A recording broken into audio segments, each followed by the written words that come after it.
What's up, everybody? How's it going? Welcome back to Yakin About Nothing, the show where we say we're yakking about nothing, but we're actually yakking about something. Perfect. Perfection. Perfection. So, nobody's watching, but that's okay. A lot of people will watch the replay, I'm sure. So, welcome back to it. I'm Yukon Phil. Dano, as always, is my guest host. What's up, Dano? How you doing today, man? You're doing all right, man. How are you? Good, man. Doing good. Are you ready to take a dive in today's topic? To today's topic? It's something you know a lot about, It's right? something where I can show every possible mood and or emotion that a human being has within a matter of like four Yeah, minutes. Yeah, yeah, yeah, yeah. absolutely. Absolutely. All right. I'm always game to dig deep into stuff that may or may not be uncomfortable. It doesn't really matter. Stuff It's more that we've important about screwed up royally, it. Well, you but know, also somewhat succeeded. I mean, I guess it really depends on what your definition of succeed is with this one, but correct. yeah, Which, yeah. yeah. So we'll get into it, but let's welcome a couple of people that have stopped in. Collect to Play, what's up? Hey, was I at the Northwest Expressway? Ollies, yes, I was. You must have watched my video that dropped at 7 o'clock. Yes, I was. And Hey, that's loyalty. it's I a like it. graveyard of Black Series there. Nothing but a bunch of old Black Series that nobody wants that Disney made. So, yeah. Oh, Tricardazilla, what's up, man? You got to work. Nah, it's all good. I know you'll catch the replay. So the Midwest City. Oh, there is. Oh, there's also going to be a Yukon location too off Cornwall. So collect to play. Keep your eyes open for that. I think that opens in a couple of hopefully before Christmas, like I said in the video. So hopefully they'll get something new. But yeah, it's just a lot of crap that nobody wants, man. So there you go. All right. So what are we talking about tonight? Tonight we are talking about haunted houses because Dano and I have a lot of experience with haunted houses. And to kind of give you guys a full idea how much experience we have to go all the way back to the year 2000. So Dano tells this story much better than I do. So we're going to let Dano start out by saying kind of what the origins of our haunted house experience over the last 24 years started from. So that means you have to talk now. Yeah, well, usually that's not a problem. No, it's interesting because I've actually told kind of this story lately, probably in the last 6 months, like quite a few times. It's interesting, Yeah. which that's good. I mean, you know, I don't mind that.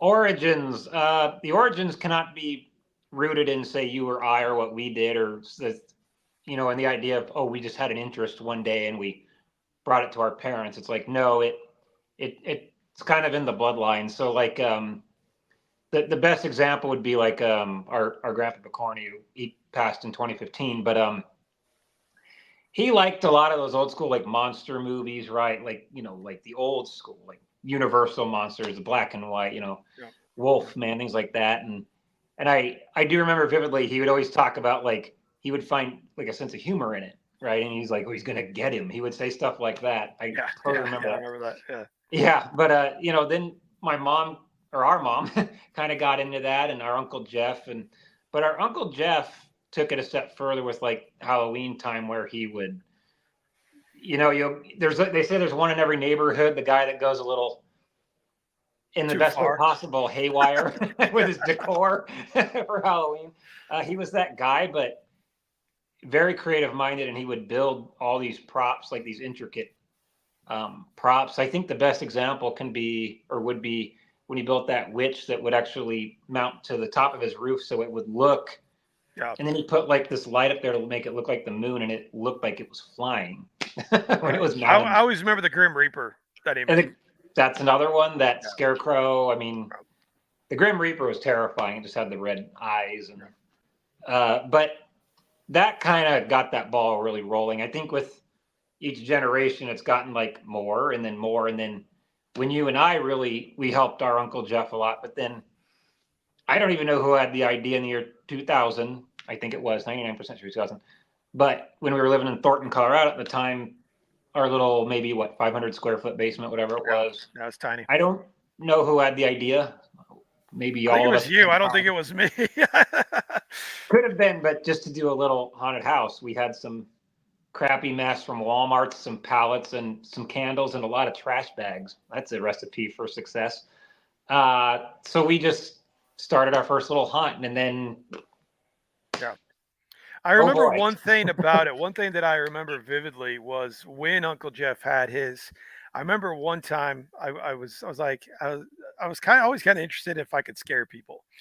So one time it was Halloween night and these kids were coming up. They were older kids. So I was like, I'm gonna screw with these kids. And I remember I was hiding behind this tree and I came behind that tree down like this going and it scared the living I crap remember that. out of Yeah. those kids. And I was like, wait a second, I might be good at this.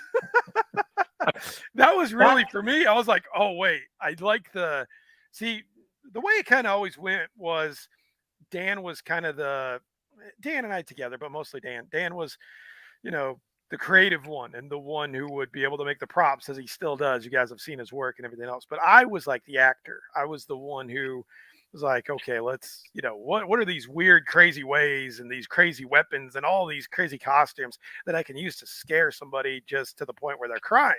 So you took the two together and it was really a good recipe because we had the same frame of mind where we wanted to go with it. So past all that, we did the haunt for a few years. We did it in Thornton, like Dan said, in the basement. Did that a couple times. Then we moved to Arvada. My parents and when I was still living at home, and Dan, we got the backyard. We convinced one thing. I know they're watching. My parents were always very gracious enough to support this, and as you'll hear later, and they gave us the whole backyard. I remember Dad's like, okay, you can have the backyard, just don't like wreck the bushes or anything like that. well, and that was the house like that they just moved into. It's Right, like right. because literally, I don't know if we moved in like early October or September, or whatever, but it was It like was like, yeah, it was like early October yeah, and 2002. Yeah. I remember like the first day I was there, I started like spray painting like a log or something. And Mom saw it and she's like got mad at me, like I told you to just wait. Like I couldn't No, hold my no, there's no waiting. horses, obviously, but it's like at the time you don't realize like what a favor they're doing for you. You're like, Yeah. so you're just moving. I say new house, it wasn't newly built, but a new house to us. Mm, They're not in it 5 minutes and they're like, yeah, you can use the yard for a haunt. Like that's right, right. who the And I heck would think we're do that? Like the that's just it's just very gracious, and you don't understand right. it at the time, you know. Yeah. I think where the So, validation came in is we would only do it one night. We'd always do it on we wouldn't do it exactly Halloween night, but we'd always have a Halloween party where the whole family would come over and then some of the neighborhood kids and, friends of my parents and friends of mine and Dan's. We do it then. So, we'd have 30, 40 people running through the hop. We'd only do it one night. And I remember the real validation for me, and it was something that we were good at. Dan and I were good at this. Was my parents had a friend who was in insurance, and he came through and he's like, "Well, you guys are really good. You guys should really try to do this on a really big level." And we're like, "Man, we'd love to, but we don't have any money." So, a lot of people would come through and say that we would scare the neighborhood kids. We would scare the family. We would scare everybody, and everybody would rant and rave. So, we kind of this was like 2007, 2008, 2009, 2010. We You're gonna have to remind me how we did this, but again, we had to convince my parents to kind of help us out with it. Do you remember how that conversation went? I don't think I do. no, I struggle to remember a lot of things, but this one is that's all vivid. Like I remember a lot. So your time frame would be about 2008. We stopped doing the home hunt because I bought a townhome in Brighton, Right, Colorado. right. And then 2009, I was laid off from my job. And so, in all my infinite wisdom, I was like, hey, instead of just getting another job or whatever, um, Hold on for one like sec. Hold on for one sec. Mind you, we're not just doing this because we thought we were good at a home haunt. We had actually worked in professional haunted houses before. Dan and I had both worked in professional haunted houses. So I don't want you guys thinking that we're just a couple of idiots who had some family members say, "Oh, you're good at this. So, hey, let's do it on a huge scale." No, we had both well, worked and had experience in professional haunts, right? If that's how you want to, put Just go with it. perfume on a Yes, the pile answer of is poop. yes, No. yes, we did.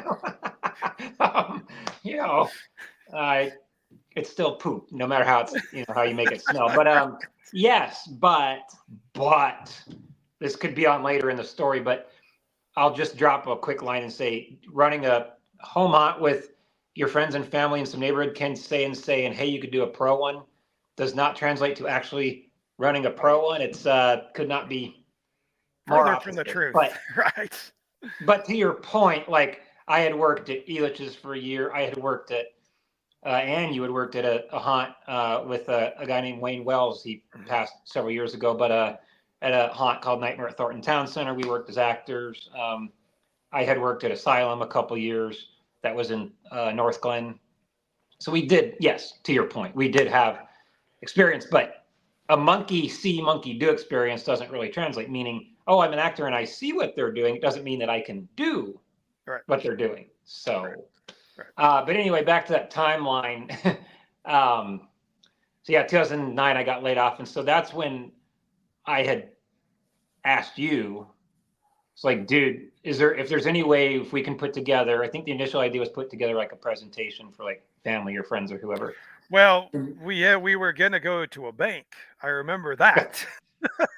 With no credit, no. no credit, no idea what the hell we're doing. Yeah. Hey, guy, yeah, two more. Here, we'll give Right. you 50 grand or whatever. Right. But what I think really pushed us over was that I, after talking to you, I reached out to our good friend Ellery Smith, and Ellery, has and had a family at that time, and but he, working full time, but he still said, "Hey, man, I'm in, however I can be. Like I can't offer in the much way of money, but how I can help you build it. I can be there, I can do everything Right. else. So Right. I'll work however many hours a week between Yep. both jobs." So before we even had, and Ellery was the one that really started to build that presentation, actually, because we were going to try to show. I guess the idea was to try to show. This sounds so terrible now. I think of it was to try to show or prove or sway or convince family or friends or whoever we showed this presentation to with some facts and numbers and our plan and all this and that, a business plan essentially, that they would maybe like, here, yeah, we'll throw you some hundreds, pal. Like, Right. Right. it's so stupid now I think about it. But before that was even finished, mom and dad just basically ponied it up. Like they were like, you know what? They have never not believed in us, even as foolish as we've been. But And we've been foolish at times. yeah, maybe this was the worst case of it. I don't know. It depends who you Right. ask. But they just took the leap of faith, man, and so 100% credit goes to them. And I don't know what else to say about that other than Well, like, you know, so there we go. We have the funding. We have the idea, which the idea was, you know, I don't know if the original idea was to go as brutal as humanly possible, but that's kind of what it turned into. We wanted to be different. So with haunted houses, for you guys who don't know anything about haunted houses, the way haunted houses went back in the early 2010s, and even now, you have these things called animatronics, where it's basically a robot that you hook to an air compressor. It has a built-in computer in it, and it'll make sounds based on a trigger, based on you walking through and triggering it. We didn't want that. We wanted an old school scare house. I remember Dan and I threw that term around all the time. Old school scare house, where it was nothing but actors. And the actors were there to scare you. There was no special effects. It was just that in your face kind of mentality where it's like, we want really good actors to push this because we thought that was the scariest. We didn't think that having animatronics where you could hear the air compressor go, pss, pss, pss, pss, we didn't think that was scary. So that was really where it came from. And that's kind of what we did. So the very first thing that we did that I'm going to show you guys was we made a trailer. So let me go ahead and show so you like guys. yeah, like It's like a movie trailer. yeah, not something you would pull with a semi. Right. And if I can actually get this thing to work, I'll show it to you guys. And this was another way. The trailer was before we had a haunt space, before we had Right. building permits, before we had anything. It was to kind of spark interest. Right. So here's the Um, first. This is the first Decimation haunted house trailer. all filmed at your old house in our valley. Yeah.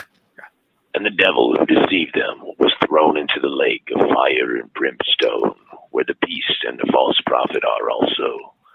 And they will be tormented day and night, forever and ever.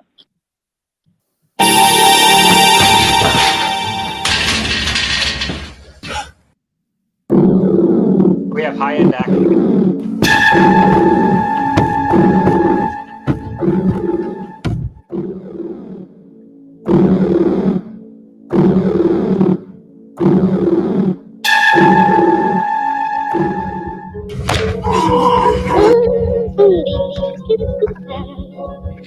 My face was in your hand. The day I met you, and though I find you gone, your memory lingers on. I can't forget you. From these kisses, my face was in your hand.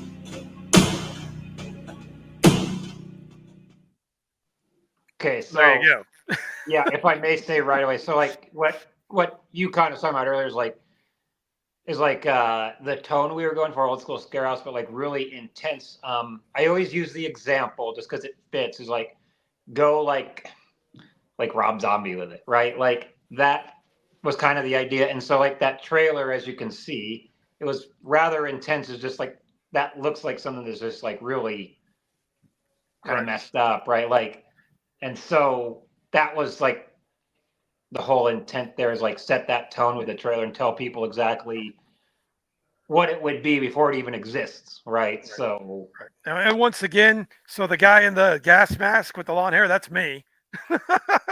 And then uh, Matthias, who's married to our yeah, cousin. who you lifted We've up. got who I lifted up. Then some friends of ours, and that was basically it. Dan edited the whole thing, so And it I was I really did I did a lot of the music except for the I did all right, the other right, music and right. Yeah. So uh that was again, it was something that we were kind of going back to the roots of it, where it's like, okay, we're using family and friends, we're working with what we got, people, that's it. Okay, so where does it go from there? Okay, we got the money, we got the trailer, we got the idea. Where do we go from there? Well, we got a beat on a spot that was in a mall, and it actually turned out to where there's a lot of him hawing around. Thought we were going to get it, kind of got the rug pulled out from under our feet with that. I think it was in the old Tiffany Plaza Mall, if I remember right. Was that I don't right? remember the name, but the fire department never would have okayed that anyway. Right, So right. So, we'll completely get back screwed. to the fire department in a minute because they're the real pain in the ass Oh. in this one. So we find this spot by Park Meadows Mall, and you guys, if you're from Colorado, which anybody watching right now probably isn't, but it's basically Park Meadows Mall is like South Denver. Okay, so right across the street from Park Meadows Mall is this little strip mall. Okay, so we get a beat on this through.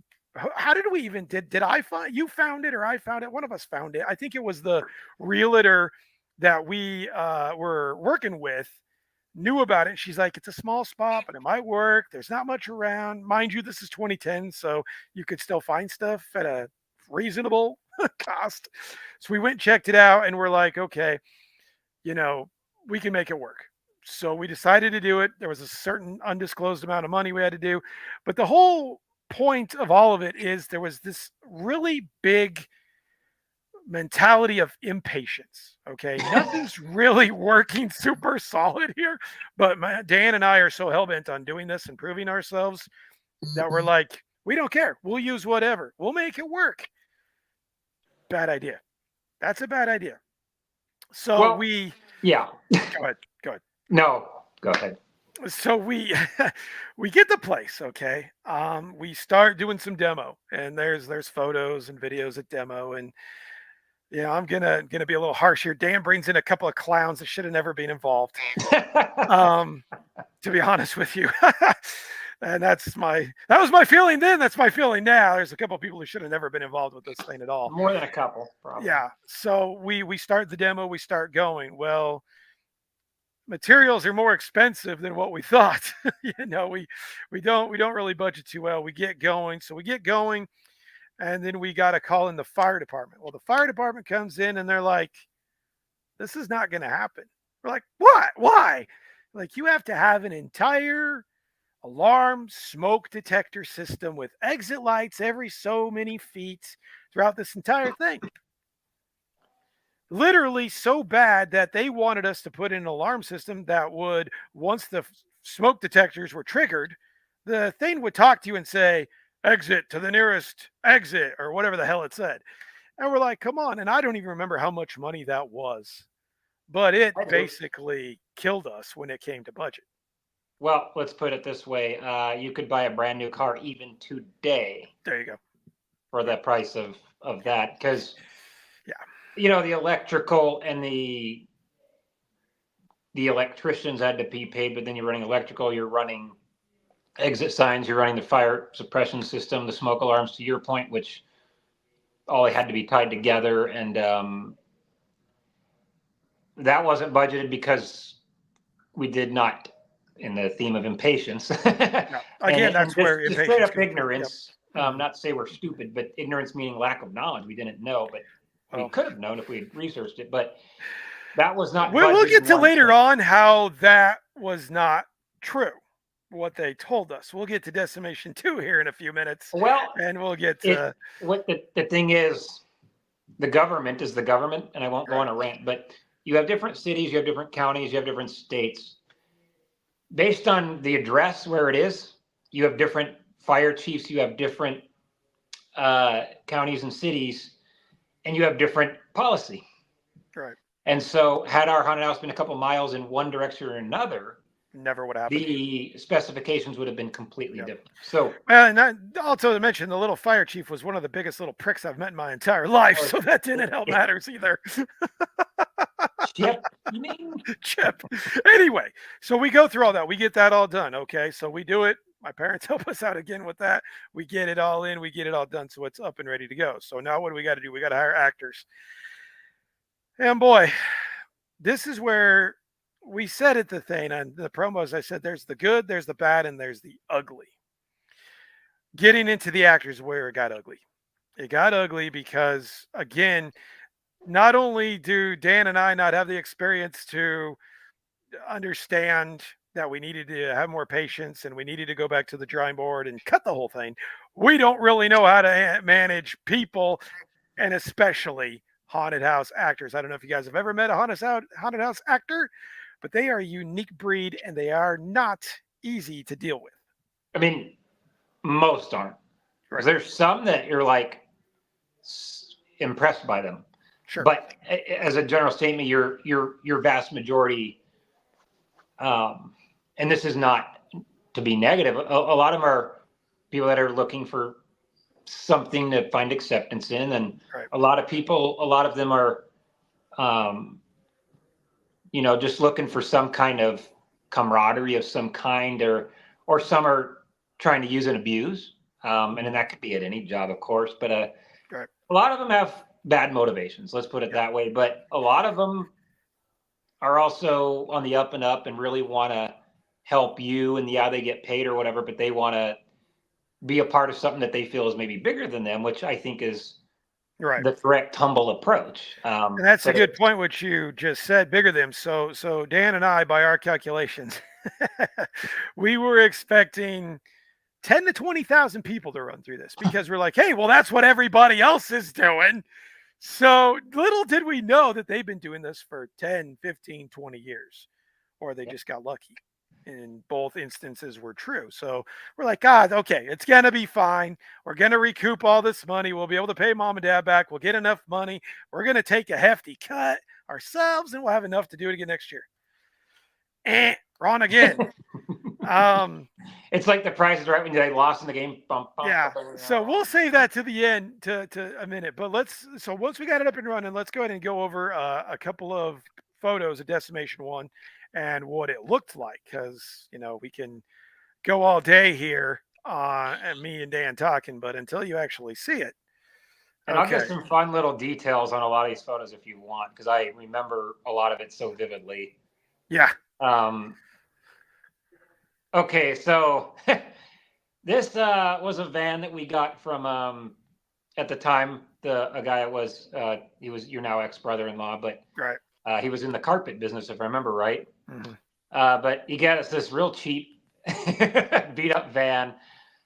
So our company at the time was called Mangled Maniacs LLC. Imagine registering that with the Secretary of State, right. which I did. So we're Ghostbusters fans. So we actually called it instead of the Echo one, it's called the Maniac one, which was. And we spray painted that on the hood. Yeah, and we took it down to this place on Federal Boulevard here in Colorado, and this shop, and they did like the all the letter work, and they did a great job with it. But this was our promotional vehicle. Yeah.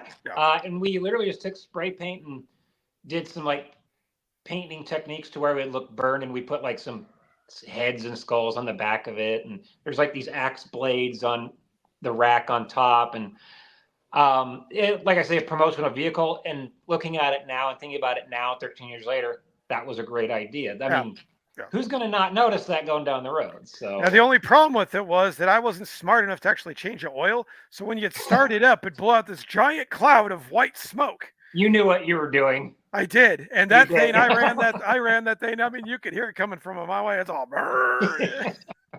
Oh, I mean, we did have a video of the first time we drove it, and you were pulling around the corner into your house, and I'm filming it, and I'm just laughing like crazy.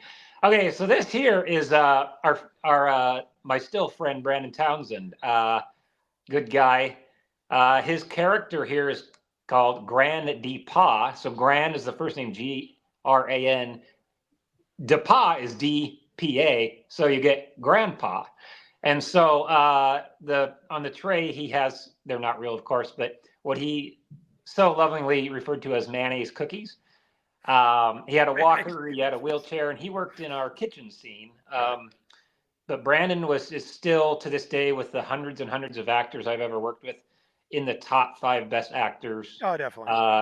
I've ever worked with and ever will work with. And I don't just say that because he's a friend of mine, but because his craft is just, he immerses himself. Like he was one of those guys where, you'd be talking to Brandon and you'd be talking to Grandpa, and you'd swear that they were 2 different people. Correct. He goes so submersed in it. And honestly, he's the most famous character from Decimation 1 as well. Yep. Everybody knew who he was. And that's credit to Brandon, because we never had this idea. We presented ideas in front of people and we're like, you know what, here's the idea. Go with it. So that's kind of what Brandon did. Yeah, it's something because I still work in the industry today, it's something I tell actors. One of the first things I tell them, especially new actors, is, look, just because I'm the manager or your zone lead doesn't mean I have all the good ideas. If you have a good idea, run it by me and we're going to go with your idea. If it's good, it's good. Doesn't matter who it comes from. Right. You guys will probably notice here too, this kind of looks like what you would see in a home haunt, and that was intentional. It's also, well, when you don't have any money. It's also lack of money. So a lot of it doesn't look like, your professional haunted house usually it's just an absolute, your eyes, it's just it's overwhelming. This was more like what we call a home haunt, where it looks like you did it in your backyard, but that's kind of what we're going for. So this is like an embalming table. We had an embalming scene, and we used mannequins and old medical equipment that we could get a hold of, and threw a bunch of weird photos on the wall and that sort of thing. And then we had another. Was this also part of that scene, Dan? That's all one scene, y'all. All one scene, right? So essentially, what they're doing is they're draining the blood, they're chopping you off, they're embalming you. It's all these different things that are going on. You can kind of see the medicine cabinet all destroyed with all the, would-be medication and that sort of thing. And that's kind of where we're going for there. And then really the big premise of Decimation was Okay, so we're showing you all these things. It was an actual house. It wasn't. They say haunted house. It was an actual house. So it was like a 1970s house. Was the idea? So we had the living room, we had the kitchen, we had bedrooms, we had an embalming room, we Don't forget had the bathroom. a bathroom, right? So the main point was, we were trying to show again. You guys kind of saw Revelation at the beginning of the thing. What the main point we were trying to show is, if you do all these bad things, you're gonna go somewhere. And Dan, tell them where that somewhere is. So it's like each scene kind of, and again, this is stuff that 99.9% of people that went through, they had no idea. They didn't get it at all. But we always, yeah, I mean, with every haunt that I've ever done or Chris has ever, excuse me, damn it, Phil's ever done. Keep doing that. It's not like everybody doesn't know anyway. Yeah, true. Well, we come up with a backstory. We come up with our template essentially, and so the story that was with this was, and again, it's like if I could do it again, it's like I would project this more. It's actually as graphic as a lot of stuff you've seen is. It's trying to project a moral theme to it in the sense of each room had a different like sin going on, if you will. Right. And so the house is essentially on the threshold of hell. And so it's like once you're through the house and you're seeing all these like, evil sins and deeds going on, and each room represents one or two different ones, then you go into hell from there. And it's like the hell's leaking into the house, if you will. And so it's trying to show like kind of like the deadly sins kind of thing, but like Chris, excuse me, damn it, like Phil said, jeez. Sorry, I've only been calling you that for 40 years. Yeah. Hard habit to break. But yeah, the verse from Revelation at the beginning was talking about like the devil roaming and devouring. It's like that's the idea of the whole premise of this haunt is the devil coming and devouring everyone in this house in the sense of poisoning them with lies, and they're in sin and they're away from God because of it. And it's like you can say, oh, it's overthinking for a haunt, but that's no matter what I personally try to do or create, I try to have some kind of moral theme to it and something that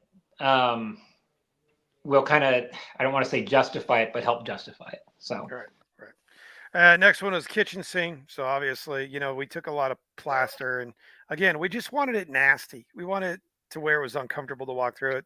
It didn't smell good in there. That was on purpose. And so we did the kitchen, and then this was the front scene where it's just this guy's torn up and there's blood everywhere and that sort of thing. So yeah, funny. Sorry, Dan, go ahead. Oh no, I was just gonna say, so like with that scene, like you would walk up on a front porch and then that's the first scene you see, that last photo. Right. And it's kind of like the trailer we filmed where it's like we got to set our base immediately. And the way we did lighting in that movie, there was back in the day, there was these little boxes. They were called iZombie Thunder and Lightning boxes. And you hook them up to a CD player, way back in the day, a CD player. You hook them up to a computer, and then you hook them up to, I think we had 500-watt work lights. And so you have the sound of thunder and lightning and then the lights flashing with it, all because of these iZombie boxes. Yeah. And so you're walking into that scene and it's obviously just craziness going on. It's trash, it's gory, it's all this and that. But then you have this thunder and lightning running through your speakers and the lights flashing, and it just set this immediate tone. Like a lot of things like, you want maybe build up to suspense. It's like, nah, it's just into the deep end with it. So. Well, the cool part too is the front of the haunted house. So you walk in, it's a damn retail space, which kind of kills the vibe to start with.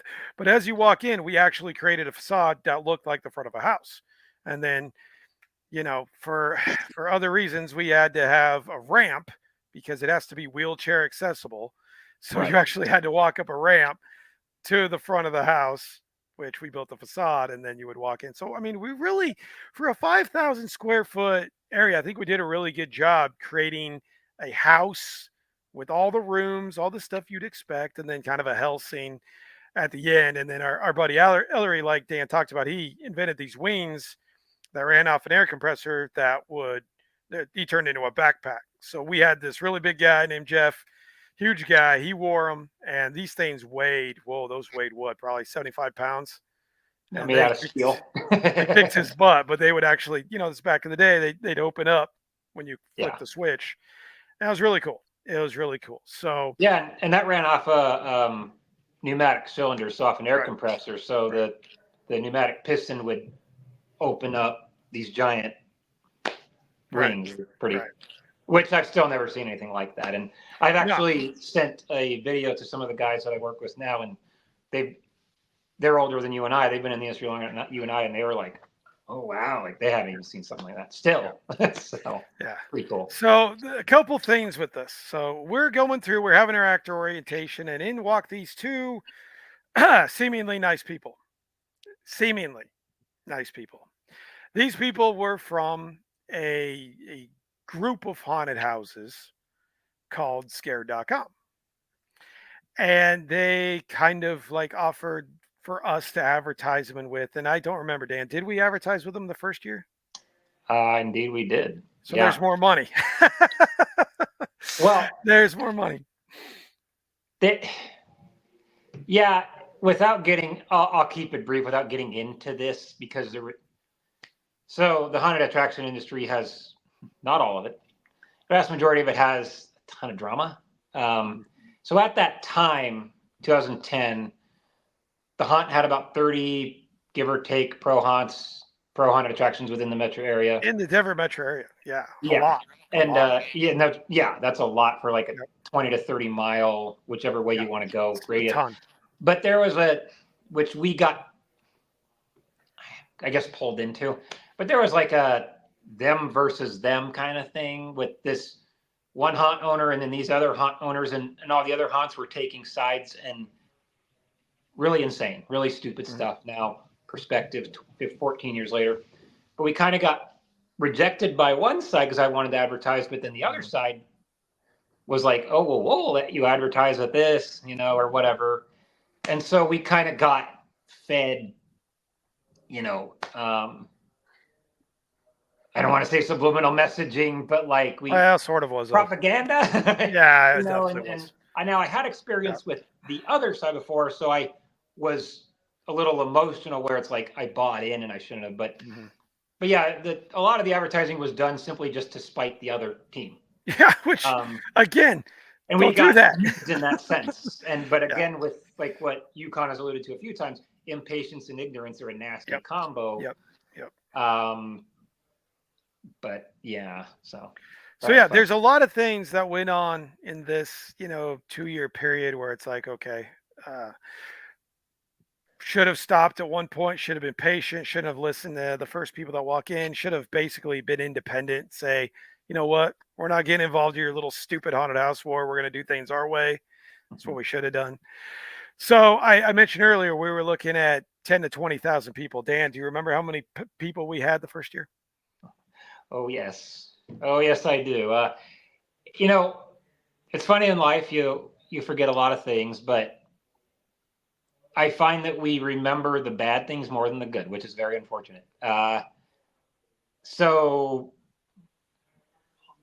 I don't remember what the full amount of money that was spent by mom and dad, and maybe a little from me, maybe a little from you, maybe a few bucks from Ellery or whoever.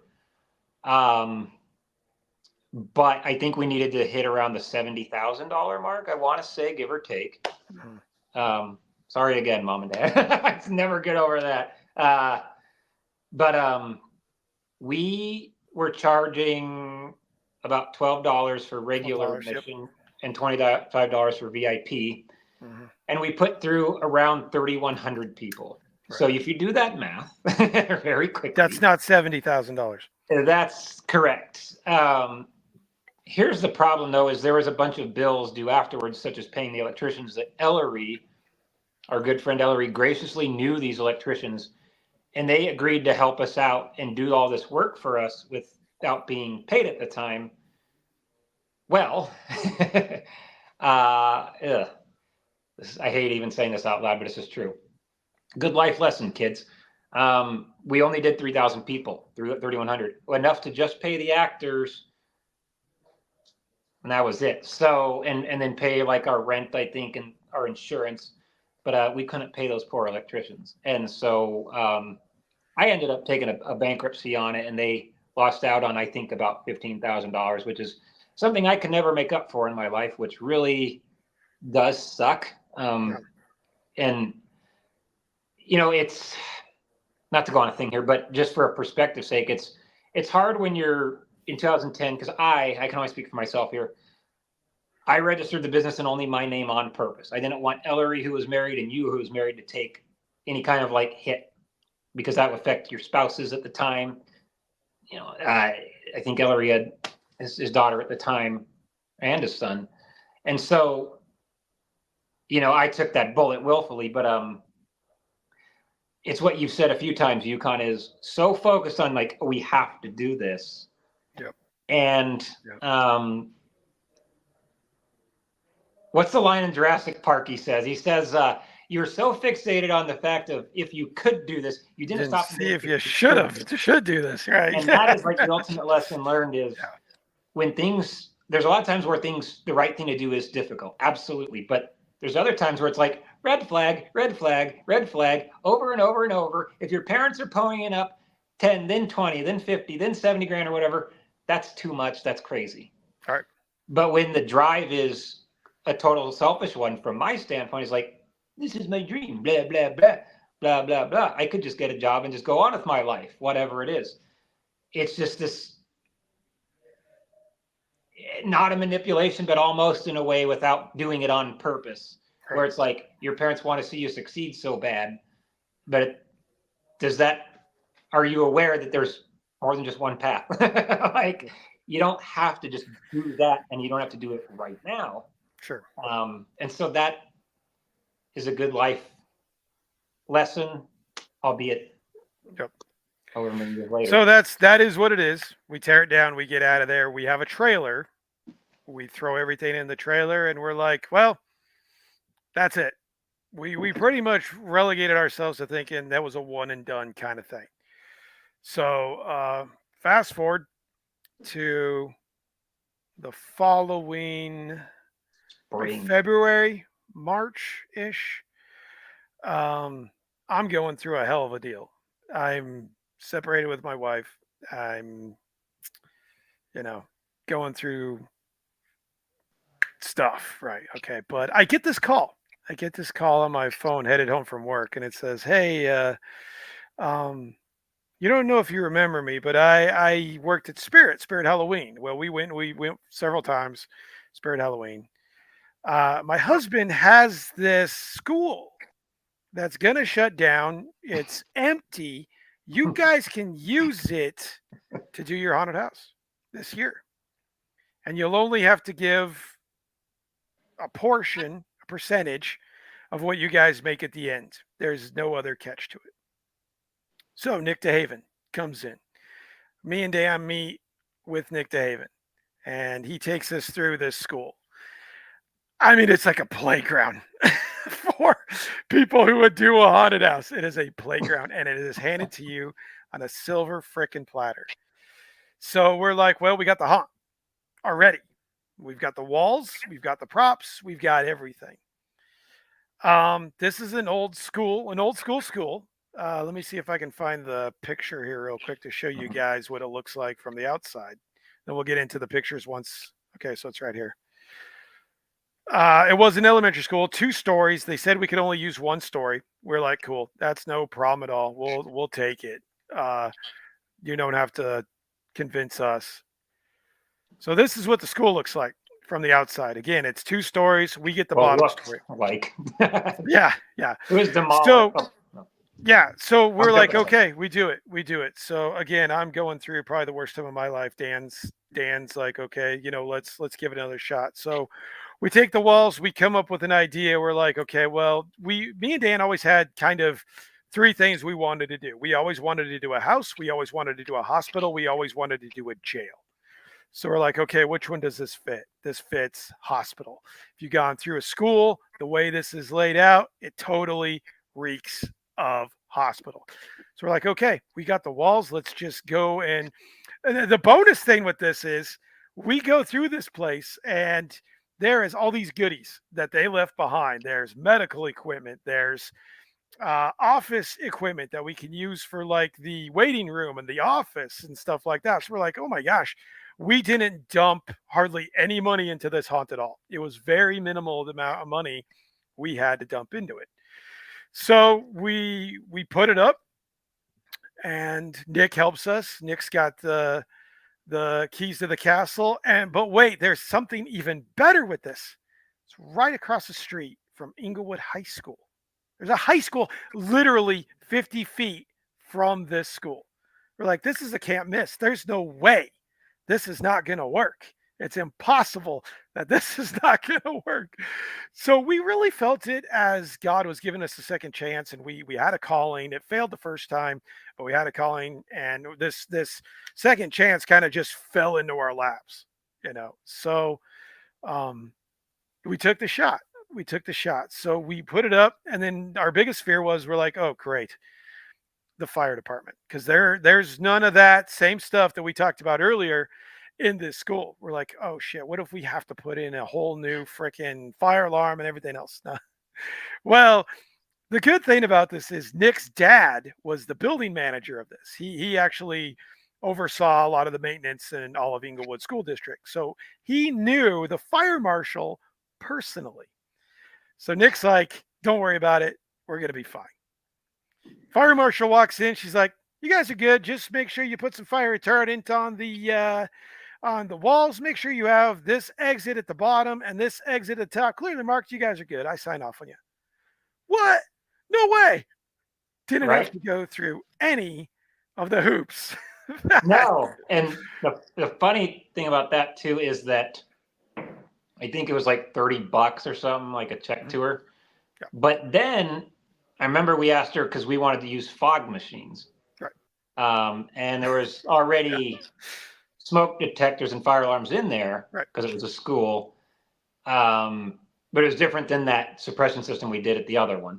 But I remember we asked her, I don't remember who it was, but like, do you think the fog machines will set off the smoke alarms? And she says, I don't know. If you just want to try it when you're open, go ahead. Like, that's it. Yep. So we don't really. May I go into the story of opening night? Yeah, do it. Yeah. Okay. Well, then we'll show some photos. Yeah, go for it. Okay, so it translates from what I just said about the fog machine. So our opening night, we're like, okay, we were working on this thing from about, I think we got in there like, I want to say April-ish. Oh, and we're working on it. And I was working part-time in my high-end job at Home Depot. And we were self-funded this time, thank the Lord. Like I don't know if our parents added anything. I don't think they did, but no, they wanted. Let's get one thing straight before you continue. They wanted no part of this. I remember Dad said, okay, you can do it, but I'm not involved at all. That's right. Smart move. Yeah. And no, but I know Nick pitched in some dough, and Yeah. then so did I. So, which is the way it should have been to begin with. But so we work on it for however many months, and we get to opening night. Well, so the conversation that we had with the fire marshal about the smoke detectors in our fog machine. Well, it's opening night. Let's rev up the fog machine, see what happens. We probably should have done it before that. Mm-hmm. So it sets off the haunt's going. There's people inside. Everyone's having a great time. We had 100 people or whatever. Well, the fire alarm gets set off. So we have I think cops, an ambulance, and the fire department all show up. Yep. Now, keep in mind, we're a hospital theme, so we have all these red and blue lights going through the windows and stuff. There were customers in the haunt. They literally thought it was part of the show. Yeah. And which was cool. But then as a bonus, we went out and apologized to all those first responders, and they just thought it was funny. I think they ended up walking through too, but they did. Every single firefighter, cop, and paramedic went through the haunt. Okay, good. What For I thought, free, of course. Right. But and we have so many stories from both of them. We'd be here all day. But, yeah, we'd be here all night. Yeah. That was just such a funny thing and we have a picture somewhere where I'm standing out there with my mask off, and you're just in your regular street clothes, and there's an ambulance right there, and the way the photo is, you can see the red and blue lights from the ambulance. You can see the ambulance, and we're all standing out there, and yeah, it looks like if something like you see like on a show, it's like a crime show, like as evidence or something. And it's like, but it was such a cool photo. You're like, man, Who gets away with this junk? True, man. True. So let's go over some photos of the actual haunt. So again, it's hospital theme. So one cool idea that we had, which was my favorite idea, and we actually got a glowing. This haunt. I'll let you guys know. This haunt got voted scariest haunt in the Denver area, Colorado, period, for this year. 2011. 2011. The scariest in the whole state. Right. So we're proud of that. We're very proud of that. One cool thing that we had that I don't remember if I came up with this or Dan came up. It doesn't really matter. But as you walk in to the office, which let's see, where's the office? Where's the office? On top, their third one over. There you go. As you walk in the office, actually, no, I was on the right one. You got this security. Okay, you walk to security. Well, security's dead, as you can see there. Yeah. So we're like, wait a sec, he's dead. What should we do? Well, you know how you walk into the clinic and there's nobody there. What do? You ring the bell. There's a bell there. So one of us was like, let's just put a bell there. So we ring the bell to come in, and then that was the actor's cue to come out and scare somebody. So I thought that was just a brilliant. Doesn't matter. I think that was you. I think that was you. Still, sure. Whatever, doesn't matter. But yeah, that's kind of how you started out. So you got that. There's Dan. Dan, I don't even remember what your character was, but you were just a freak with a pickaxe and a skull. Yeah. So I made that mask, and it was made out of silicone, and I just called it my meat mask. That's really what it was. Like the meat man. Yeah, right. Yeah. And then this is actually the office, the front desk. Now, mind you, again, we want this. This is the same mentality where it's an actor-driven haunted house. So there's somebody there, they're egging you on, saying you're late, blah blah blah. You're late for your appointment. Get your ass into the office and blah blah blah. So again, this is going to look more like a home haunt than a professional haunt because that's intentional. One cool thing that Dan did too is you can see the sludge and the green on the walls. It looks like this place is just like infected with pure evil, which is exactly what we were going for because our tagline was Decimation Haunted House Part 2, Evil is Contagious. Right. So that's kind of, which I think that was Dan's tag, which was fantastic. So that was that. And then this area was really cool too because this was the hospital room where we had, what was it, 7 or 8 tables, Dan?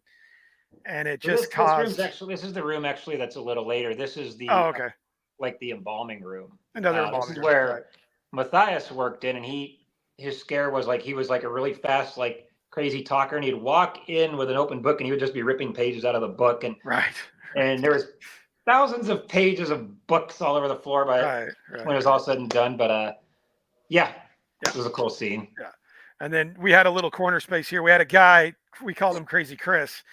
He was a janitor, so we between him and Ray was the head doctor, and then Chris, he was a janitor. So what we did, we called these guys roaming actors. They were allowed to go anywhere, and there was a long corridor in the haunt where he would go and what was his name?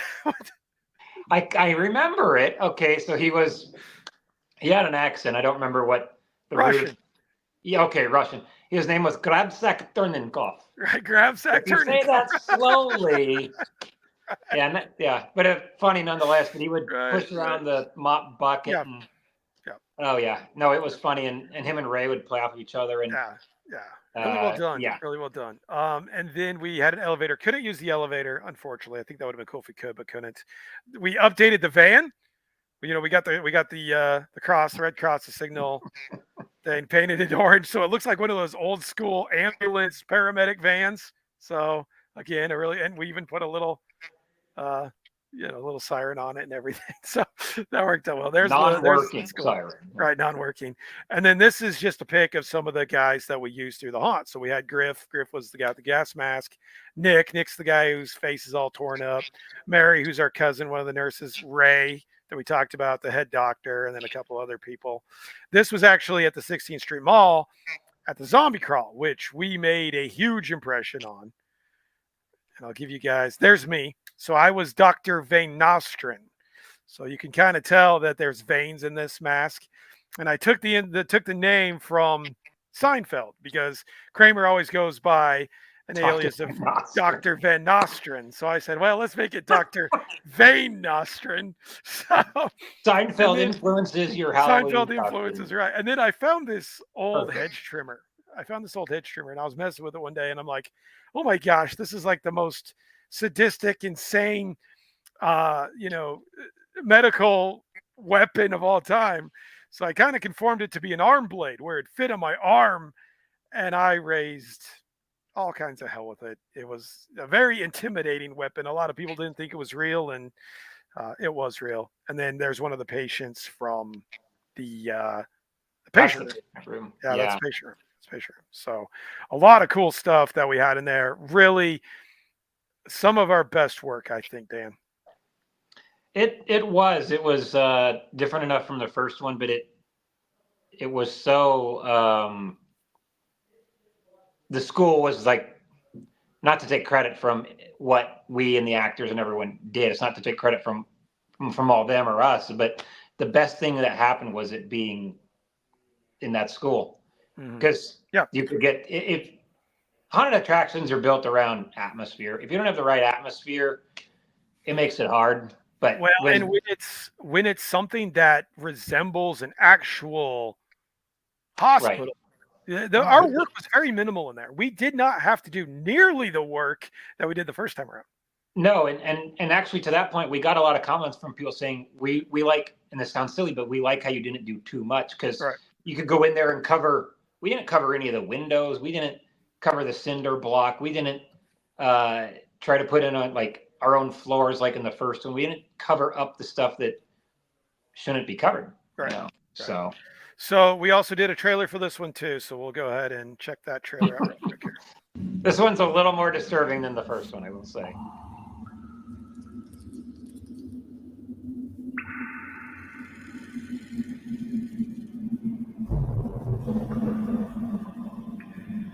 And it fit the theme perfectly. So.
There's Grandpa.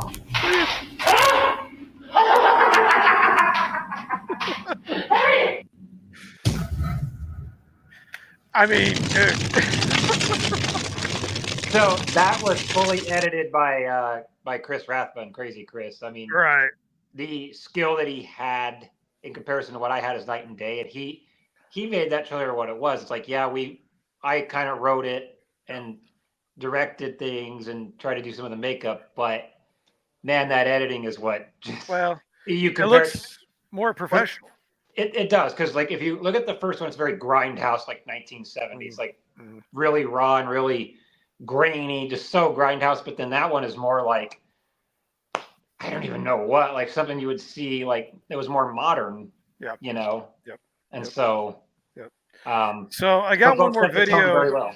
Yeah, I got more video. I'm gonna have to go on my phone, but I mentioned that we were at the we were at the zombie crawl. So the zombie crawl back in the good old days of 2010, 2011, when 16th Street Mall isn't full of drug dealers and people trying to punch each other in the side of the head, they would have a zombie crawl, which was actually a lot of fun. So me and a guy from another haunt call, City of the Dead, we had this little fake beef going on between us. We really we're friends and stuff. And I told him, I was like, man, at the zombie crawl, I'm gonna whip your ass. And he's like, okay, bring it. So me and my Vaden Austria costume goes against old Ralph, who's a big guy, a big cop anyway, when he's wearing platform heels. Well, this is kind of what we did with that. Let me see if I can get this to work so we can actually see it. All right, so let's see here.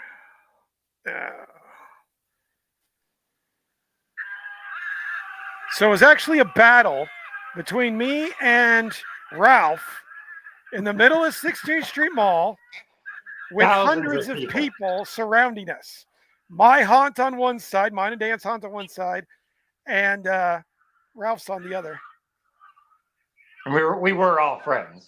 We were all friends, as yes. was mentioned. But you can see how big Ralph is swinging a real axe at me. Well, Ralph's a big dude anyway, still is. Yes. So. Yes. But you can hear the crowd. There's literally thousands of people watching this. There's probably 2,000 or 3,000 people watching. Yeah. If I had to guess. This is really. Yeah. And they formed that circle like they knew it was going to happen, but they didn't. It's just still. Right. Yeah. I don't know how. I still to this day don't know how word got out. Well, there's certain things you just can't plan. Like, yeah, you can plan to fight Ralph, but you don't plan that other stuff. You don't get 2,000 people in on it. So, I mean, it was just definitely one of the coolest things I've ever done. And it was just insane. Really, really insane. Yeah. Really, really fun. So there you go. That's where we were at with that haunt. So you would think, okay, that 10 to 20,000, that should be a breeze, man. That should be cake. We should get that. No problem. Dan, tell them how many. High school. Yeah. Tell them what we did, Dan. So before I tell you the number, which is ingrained in my brain also, I actually added more money in advertising this year, almost double than from the first year. Yeah. But with haunted houses, if you change location, bad idea. It's like you're brand new every year. And so the first year I said about 3,100. Well, this year, after doubling the advertising, mind you, and being 50 feet from a high school, the ultimate punch in the gut of 2,900 people. Absolutely shocking. Absolutely. Shocking. And we profited about $2,000 or $3,000. Yep. Well, and I think the time I knew I was I just shook my head was the homecoming game. There was a homecoming. Now, mind you, at Inglewood High School, their stadium, their football stadium, is right next door. And the homecoming game's going. All these people are leaving. We're like, okay, here it comes. All these people are going to come to haunt. They walk right by us. They look at us like we're stupid. And we had. You're right. It's the punch in the gut. Yeah, it is. And we had advertising there. Like the school knew about it. They knew about it. Yeah. Because we started building in there. What did we say? Like around April or so. Like we were there for an extended time. And so, yeah. Absolutely shocking.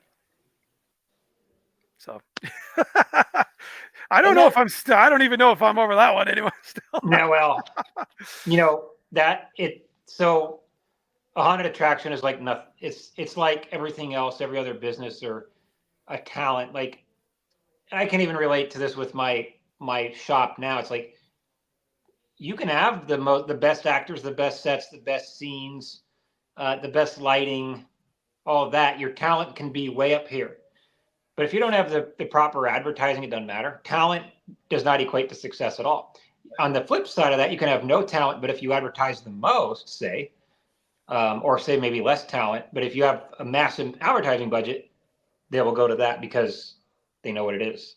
Your average Joe doesn't know what a real, like a great haunt or a good haunt or even a bad haunt. No. They're going to go off of what they know. They're going to go off of what they've heard. Right. What's the popular one? That's what they're going to go off of. Doesn't matter what award you get. Doesn't matter how great the actors are. And I have a point with that. So our actors this year, a little bit of a pain in the ass, but phenomenal actors. We had some of the best acting we ever had. And I'll take a little bit of credit of that because I don't think I have had more rage, been angrier, and wanted to just inflict absolute pain into humanity than I did in this haunt due to me going through a divorce at the same time. So yeah, I think that intensity. I mean, I remember going through a Friday or Saturday nights and going so hard.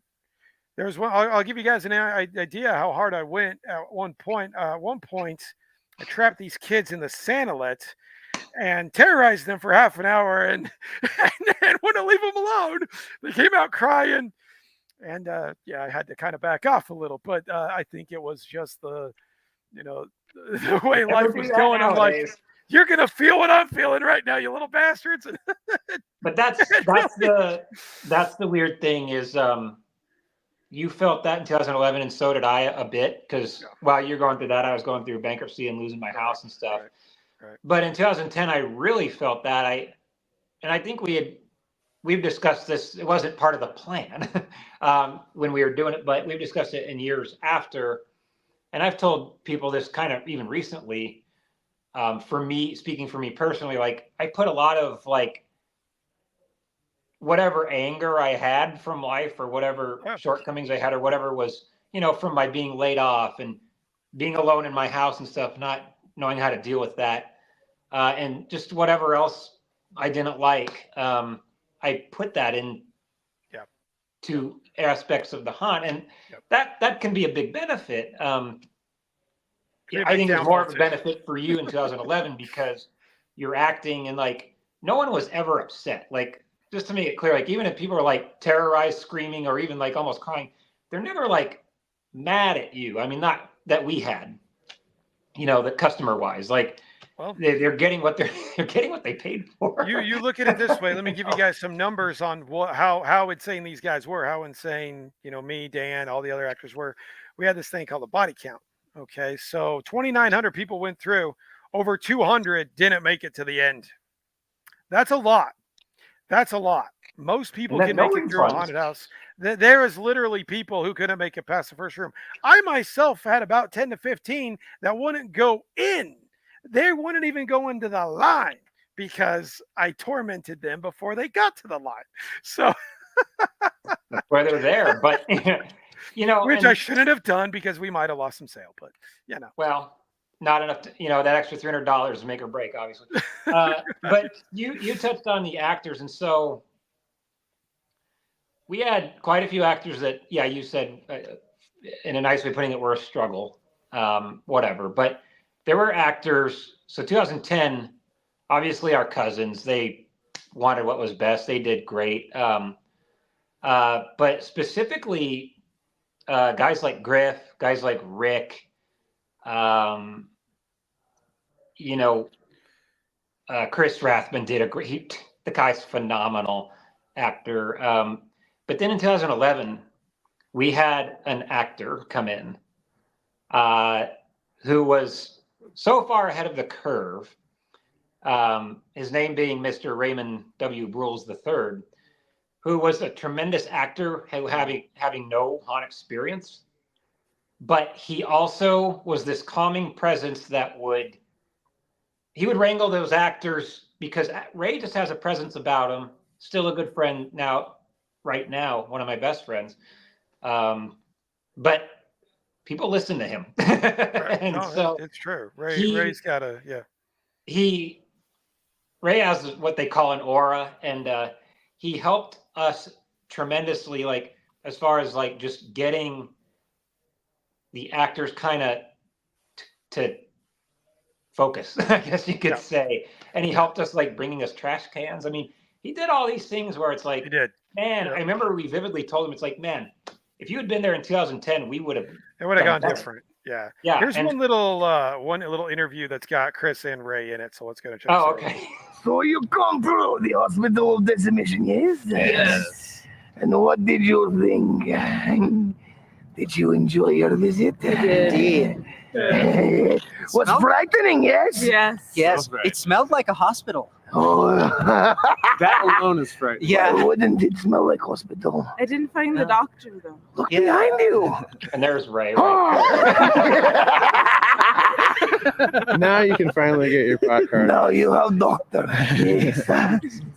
What was scariest part for you? I think the psycho sandwich. The psycho sandwich. The psycho sandwich was pretty cool. Calm down. Find out all about it. Dinner special. Will you tell your friends about this Yeah. Absolutely. Definitely. Thank you very much. Now run away. Oh, So the wait. psycho sandwich But is it's what Ray and Chris did. Oh, man.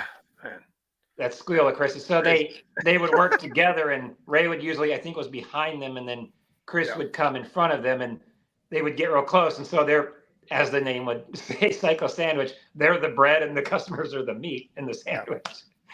Yeah. But like those guys, just they, especially Ray, they were always on your side. And with a lot of actors in the industry, you never know if they're really on your side, if they're in it for a check or if they're in it Oh, yeah. for some sort of Yeah. credit or this or that. And some Ray were, man. was- There were a few.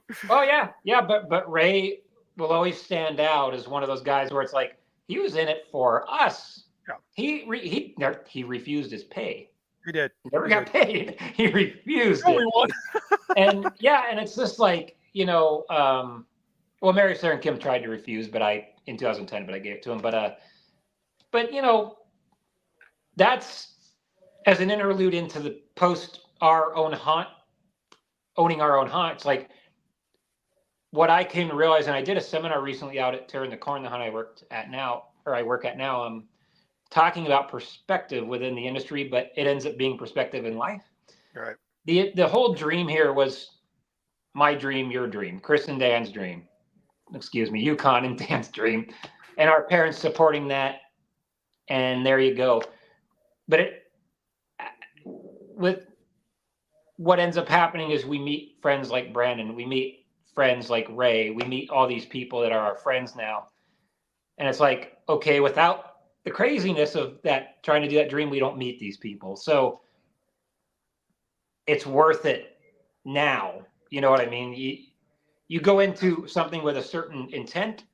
Oh, I want to run a professional haunted house, but then it's like that doesn't work out. But what did you get instead? Oh, you met a bunch of kind, loving people that are Right. friends that, Well, and it leads to other experiences, So it's yeah. like, well, Yeah. is that a loss? No, it's actually No. better. And it's taken a long time for us to realize that because not 2 months after this, I met my current wife. I met my wife. So, and by late February, I'm engaged to her. Yeah, I met her in December, and I'm engaged to her by February. So it's like, okay, well, I've gone through all this stuff. Dan's gone through all this stuff, and it's like, where do we leave Decimation? Well, we kind of canned it from there. A friend of Dan's offered to buy the trailer and the haunt, so we end up tearing down Decimation 2.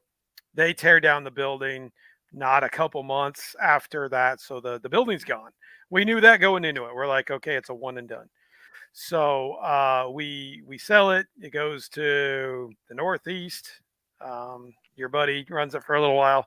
Yeah, Bobby. Yeah. Bobby runs it for a while, and then 2014. We're not going to get into this one because this was a total cluster. I mean, even worse than the others.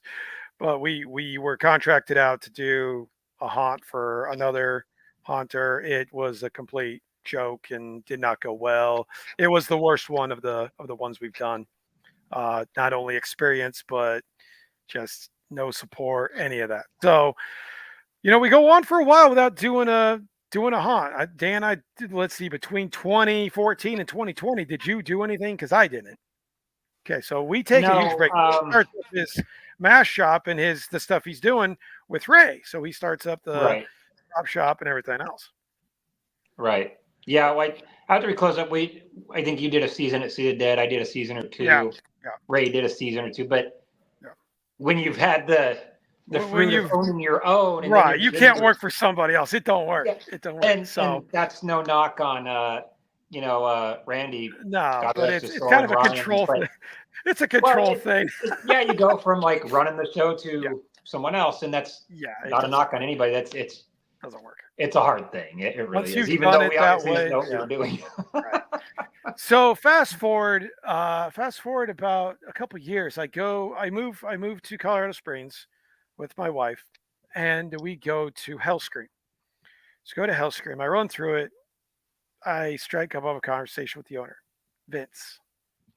So I talked to him and I'm like, I was like, man, you did a great job. It's really cool. And he's like, well, do you have any, what got you interested in haunted houses? I was like, well, me and my brother actually owned a haunt called Decimation a few years back. He's like, oh my gosh, Decimation, you guys are legends. I was like, I don't think we're legends, Vince. I don't know about that. But he's like, I no, do. you guys are legends. You Nah. guys really made it a thing in the industry. You guys are known. I'm like, well, thank you for saying that. He's like, are you doing anything now? I'm like, no, no, I'm kind of out of it. I'm married. I'm married to my wife. We're planning on having kids, and I don't really have time for that. So, Dan and my parents moved to Colorado Springs. And Dan, how did you get with Vince? I don't even remember how that went. Well, so I just want to put out there too. Let's just avoid talking about like. Yeah, just the haunt stuff. Yeah, yeah. Because anyway, actually, it's not funny. But so I moved down there in middle of 2017. Our parents came down about 2018, I want to say. But at 2019, like, there's a lot of people that say like, oh, I had an itch to do something in life. I scratched the itch and I moved on. I've scratched the haunted house itch like 20 different times, and I've moved on 20 times. So the owners of Hellscream at the time owned another haunt called Haunted Minds, also in Colorado Springs. So it's 2019. I was like, I've made a few friends at church group and stuff, but I'll just go see what it's about. I know that my brother had some experience with the owners. And so like I had met them, very nice at the time. And so I went down there and I talked to the owners, and they knew who I was, just like they knew who Phil was. But I was like, I just want to kind of like hang out, like meet people, see what it's about, whatever. And he's like, okay, do you want to act? I was like, nah. It's like, I don't want to act. I don't want to be in costume. I don't do that. Well, you can tear tickets. Okay, I'll tear tickets. Like, all right, that 8 years ago I just owned a haunt, but now I willfully want to tear tickets. It's funny, like there's a theme like down the line as you go through the years, your perspective and your desires of your heart change. Go, so from 2011 we're owning one, and now it's like 2018 or excuse me 2019. I'm like, cool, tearing tickets, and so I meet people in that haunt, and so I think as it was closing in that year, one of the owners comes up to me. He's like, well, so I know this guy out at this farm out in Falcon, right? Yeah, it's Falcon. And, would you like to work with a couple people, just like kind of running it out there, whatever? I was like, sure, why not? And then I thought about it. I talked to you, I think, and I was like, yeah. So I go back to the owner. I'm like, you know what, man? Okay, you know who we are. You speak highly of us. Can I just run this? Can I bring in my brother? Can we just run this? Yeah, heck yeah. All right, cool. So we came up with the storyline. We came up with the name. We came up with the theme. I built most of the props. We built most of the sets. And so the haunt we came up with was so it's my favorite to this day. Agreed. Enough, even though we did not own it. It's called Scorched Earth Haunted Farm. Now, the original title was Scorched Earth Haunted Ruins because that was a callback to our home haunt, and I think in its 5th year we called it Freakville Haunted House, but then we changed it to Haunted Ruins. Right. So we wanted the callback, but the owners were like, well, that might confuse people. How about Haunted Farm? Say, okay. So here's some photos of that. Yeah. As I'm going through these, kind of describe the premise of it. Yeah, absolutely. So the mainstay here of the theme was we have a farm owner who was essentially using human beings as scarecrows, and to keep these people alive, he was pumping like this, almost like this embalming fluid kind of thing, and he's making like these human scarecrows. So they're basically like these undead scarecrows on his farm, and he's doing it to cover his tracks and like hide these missing people. He's using them as scarecrows essentially. And so what you're seeing here, it's all outdoor. The atmosphere was tremendous because it was on an actual farm. Yep. And so we built all these sets, and we ran the lighting. We did all of it essentially. We had some help, of course. A little bit. But so this picture is interesting. So in 1981, the movie Evil Dead came out. So that's the movie with Bruce Campbell, directed by Sam Raimi. And the cabin they're at in the middle of the Tennessee woods, there's a cabin, and there's one shot in the cabin where the lights are on, and they've boarded up all the windows, and they boarded up the door, and the lights are beaming through it. So that was my idea here. I wanted to essentially replicate that. So one of the managers at the haunt actually helped us build this, and whereas the roof was blown out and there was fog coming out, it was really cool. Yeah. I'll let you explain this photo. Oh, that's me. I was one of the scarecrows that carried around the embalming fluid. The green lights were the embalming fluid. I had this lantern. I had a blade, a retractable blade that Ellery built me, heavy as hell. But man, that thing would click down really good. So that was kind of the thinking on that. But a really cool costume. Had all these green lights on me. They're all glow sticks, and I'd offer up people the embalming fluid to make them a scarecrow and that sort of thing. Really, really one of my favorite costumes. Yeah. So that's that same house during the daytime. Mm-hmm. We even added little touches like mailbox and right. Or scarecrows. So one of the main points here too is to do a lot of abstract lighting using bright colored lighting, backlighting. That was another scarecrow. And then the star of the show. Okay, so this guy, I helped a little, like that much, but our good friend Ellery Smith, once again, the innovator and amazing artist and welder and woodworker and sculptor now that he is.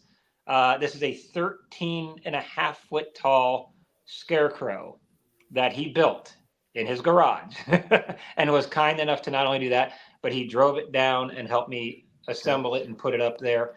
Ellery, one of the nicest guys in the world. And you could actually see that thing stood taller than those corn bales that laid out the path. So again, Dan drags me into this crap. Oh yeah. So we built it, and like Dan said, we built the majority of it ourselves. I think the only thing that we didn't build together by ourselves was that house.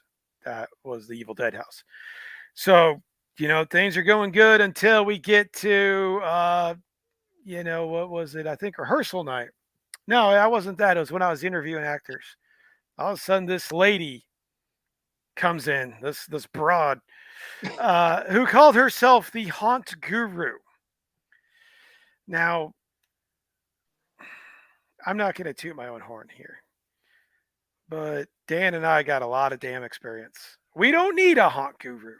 We don't need someone to come in here and tell us that, what actors I need to hire, how I need to run my sets. This is, once again, me and Dan. This is our idea. This is our execution on the sets. Dan, kind of like an idiot, sorry, Dan, put money into it. So this is ours. And Vince comes in and says, here's your haunt guru. Well, I don't need a freaking haunt guru. Okay, Dan doesn't need a haunt guru. So that right there started the beginning of the end. And I think I got mad about it. Did I not? Did I not say something about it? I think, I think I did. Yeah, we won't say what was fired off. Well, because it pissed me off. I did. I fired off at Vince, at her, and I told him it's BS. I was like, I wasn't in this for this. I don't need this. The whole reason I'm doing this is because it needs to be me and Dan. It's right. And it's because there was undermining going on. There's a lot of behind the scenes things. Right. And we were told one thing and then another happened on many occasions. So again, and keep in mind, this is a little bit different type of haunt because this was what they call a nonprofit, to where they're going to give money to one of the schools in Peyton. Now, a nonprofit isn't really a nonprofit. What a nonprofit means is that you're giving a portion of the money you make, like 10%, to a school, but they're still making money. They're still getting profits. So, So what we do is we get it going, and we had said for several weeks, we need new generators. These generators are crap. You gave us crappy generators. Never got them. We go about into the second week of the haunt. One of the generators shuts down as the haunt's going on a Friday night. Me and Dan are busting our butts to get it going. We get it going. It was down for like maybe 10 minutes. It wasn't very long. Yeah. Maybe 10 minutes. Okay. And then Dan and I were always very against chainsaws. We had said at the very beginning of this when we met with Vince, we don't want any chainsaws. Chainsaws to us are lazy. We don't want to do it. Well, Miss Hot Guru had to have her way with And the got it. chainsaw. With the chainsaw. Okay. So the chainsaw breaks. We don't know what's wrong with it. We're trying to fix it in the dark. Blah, blah, blah. Okay. We get it working. Somebody else gets it working later in the night. Now, keep in mind, I'm trying to act. I'm trying to run the haunt. Dan's trying to run the haunt. We're trying to keep everything going. The last stupid thing we're worried about is a chainsaw. Who cares if we don't have it? We didn't want it anyway. Okay.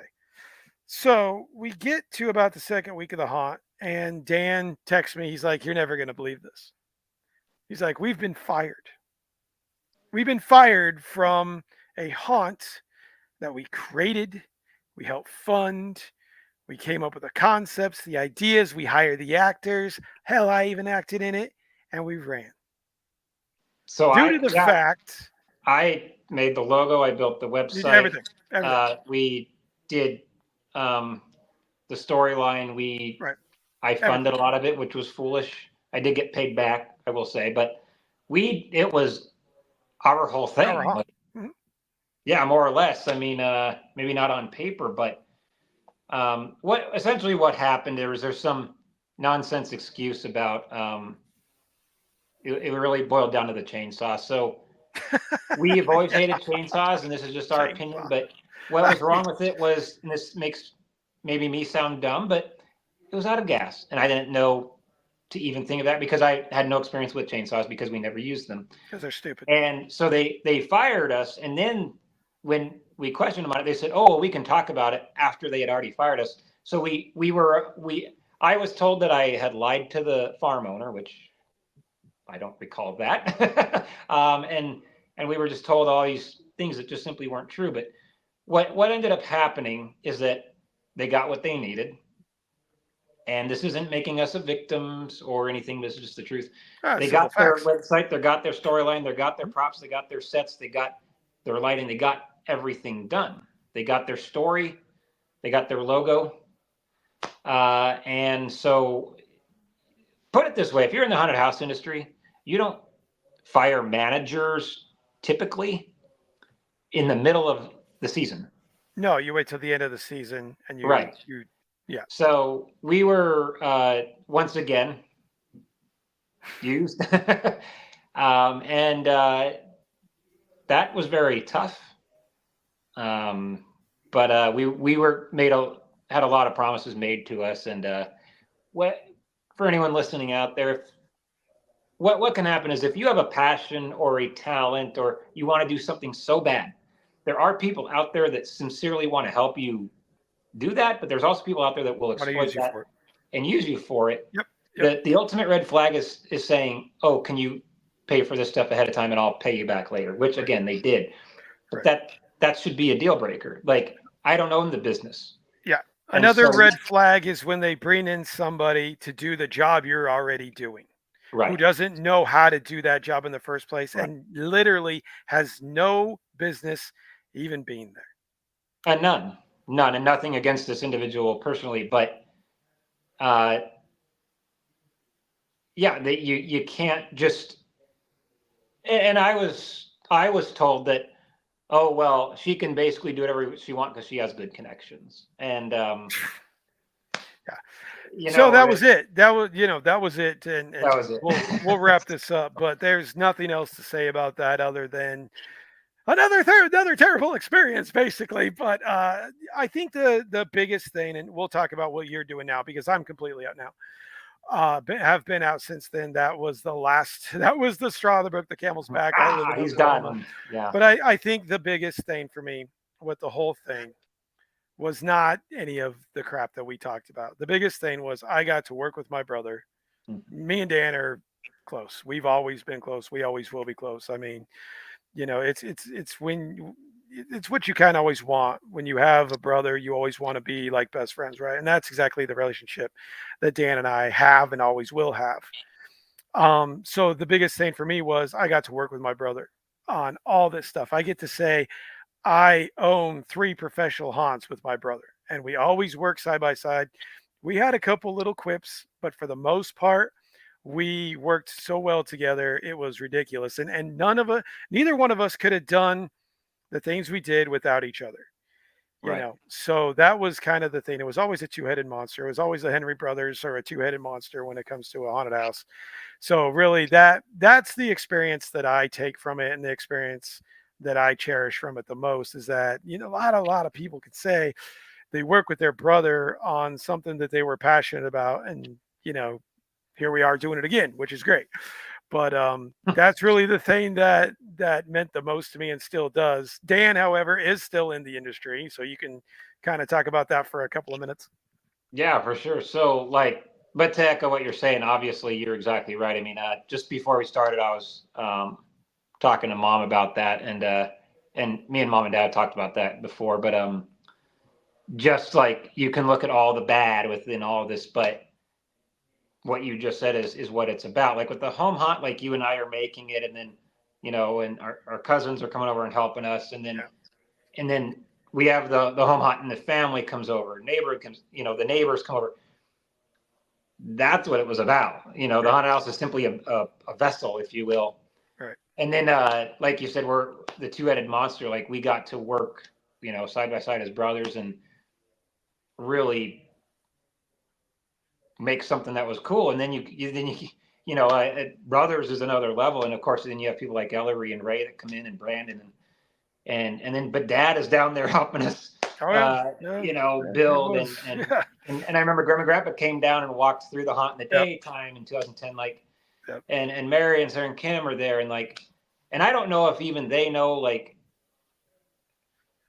I don't know if a lot of even the family knows, like I know and Mom and Dad know, but like that's the stuff that is like the most hardest thing to get by, is like how much that meant to you even then, but especially now. And it's like, that's such a literal priceless thing. It's like, man, you don't, like, how important that is, right? I mean, just the family atmosphere that you got off it, meeting friends again, like Ray and Brandon and all these people, and then pulling Ellery into it, and just that time you got with those people, like, and making something so freaking outrageous and cool and like fun, like, what a gift, man. Like, because that's what it's like. Well, and that's what you got to look at. That was the ultimate thing. It was never in the cards for us to be, professional haunted house owners that had this big, huge empire and everything else. That was Right. never intended. We wanted it. We questioned it many, many times why it wasn't part of it. But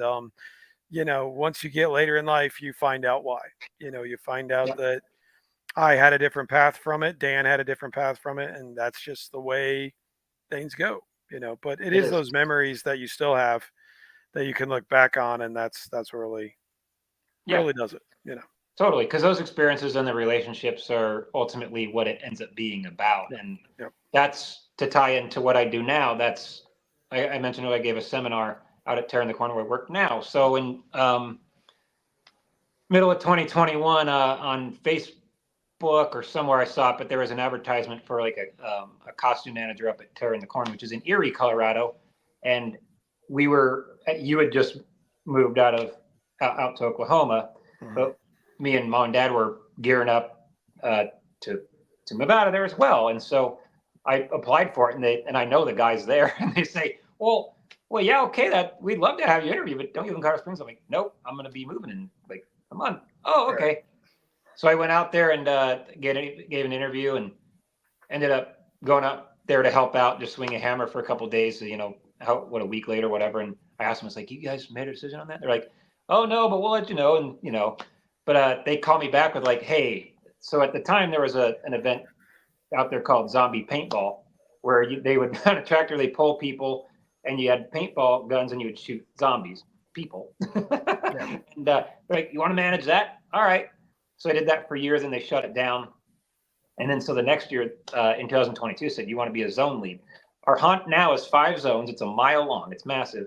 And I'm in charge of zone 3, and I'm in charge of about 25 to 30 actors every night. And, I swore off the hunt industry after 2020. I really did. But having kind of knowing the guys, like Bart Butler, he's a huge name in the industry. Michael Edwards, Michael Kneva, all these guys that Knievi worked with back at City of the Dead 10, 15 years ago, whatever it was, 10 years ago. So knowing these guys, I'm like, all right, you know what? These guys know me. I know them. We'll give it a whirl. So the zombie paintball went fine, but then going over to the hunt as his own lead, man, I've told them this numerous times, and all the actors that we work with, it took me really, if you go back to 2000, but back to 2010 within the pro industry, it took me, 15 years to find what I was truly looking for. And it wasn't a haunted house like itself. It was the motivation within the haunted house industry. The motivation, like we said earlier, was you and I were making a pro haunt. That's our dream. Now my motivation is I can help these actors. I get to manage 25 or 30 actors, but work with the 150 actors and 20, 30 people within management, 20, 30 people within security, all the farm people. I get to be able to actually use my experience now, our experience now, and help young people and work with young people, develop their skills, develop their talents, but help them in life in general, and have discussions like this with them. And it clicked in my brain earlier this year. I'm like, oh crap, it was never about the haunted houses. God uses the haunted house as a medium, to your point, but it wasn't about us doing one. It was about working with our brothers, with our family. It was about getting that time. It was about circling now to be able to help people, to share our experiences, to gain perspective, and to be able to now be somewhat, I hope, a guy that people can maybe look up to. And I can work with 20-year-olds who I see myself in 20 years ago, because I'm 40 now, and I'm like the old guy out there. And the perspective bomb that you get out of that, which ties our whole episode up and brings it all into a complete circle, is that it never was about like us running a hunt. It was everything else. Correct. And so man, that's what's so priceless. But I've never been happier working at a haunt now, because my mindset and my heart are in the right place. Yep. It's not about me for the first time ever in the industry. And so I've been there for 4 years now. So longest I've ever worked at a haunt, because my motivation is completely different. And what you said is right. It was always about us. It was always about us getting ahead, us getting the thing we wanted. We really never really looked at anybody else with it and what it was doing and that sort of thing. So there you go. If you want to run a haunted house, watch this and don't. I joke with people at the farm out. I still don't. No. Don't. It's a hard thing to get into, and especially now, I can't even imagine trying to do it nowadays with as crazy as the world is. And a lot of haunts are moving to just straight up animatronics because people are so difficult nowadays. So yeah. Well, we have our own security staff at the farm now, because on any given night we could have up to 4,000 to 5,000 people walk through at one time. Yeah. And so our security is probably going to be close. I think it's around like 30 people now. It's insane. So Dan likes to brag more that Tearing the Corn does more in one weekend than we did ever with all the haunts we've ever done. So last year in like 1.5 nights, it did more than we did in 2 years. There you go. So, all right. So there it is. You want to run a haunted house? Man, don't. You better mind you better get it all straight. You better be patient, and you better know what you're getting into, because you better have about 150 grand, and you need to contact your city, your county, your building code people, your fire department, all before this. Or you could just go get a real job. Or it's way easier. We both work from home. Right. We get paid generous wages, and we're blessed. Like, just do that, man. Just do that. That doesn't have to dictate your life. Nope, it doesn't. So, all right. Well, there you go, guys. There is the episode, Yakin About Nothing. So episode 2 is done. Next week, we're still kind of talking about what the topic's going to be about, but we're probably going to get more biblical. I think. So Dan and I are hashing that out. But we also might be. Well, we probably will be. We'll probably be on Monday night, because we have to make a time switch. So probably Monday night at 9, but we'll let you guys know on social media if that's happening or what. So everybody who watched, I really ignored the comments. I'm sorry. Wait. Julie asked if we're still involved in haunts. We answered that. Man, Yes, you got to bring those Amish. comments up. So in my defense, I can't see him until he brings them up. So that I'm I off. know. I just there wasn't too many anyway. So Come on, Yukon. yeah, I know. All Well, you yeah, guys who watched, thank you for Well, watching. even if there's not too many, you still could have brought Julie's up. I mean, like, I did. Are you involved in hot still? Are you? Are you? yes. Okay, there you go. Answer the question. It's done. I gotta go to bed. It's like 10:30 here. All right. We'll see you guys next week. Hope you enjoyed it. You guys have a good one.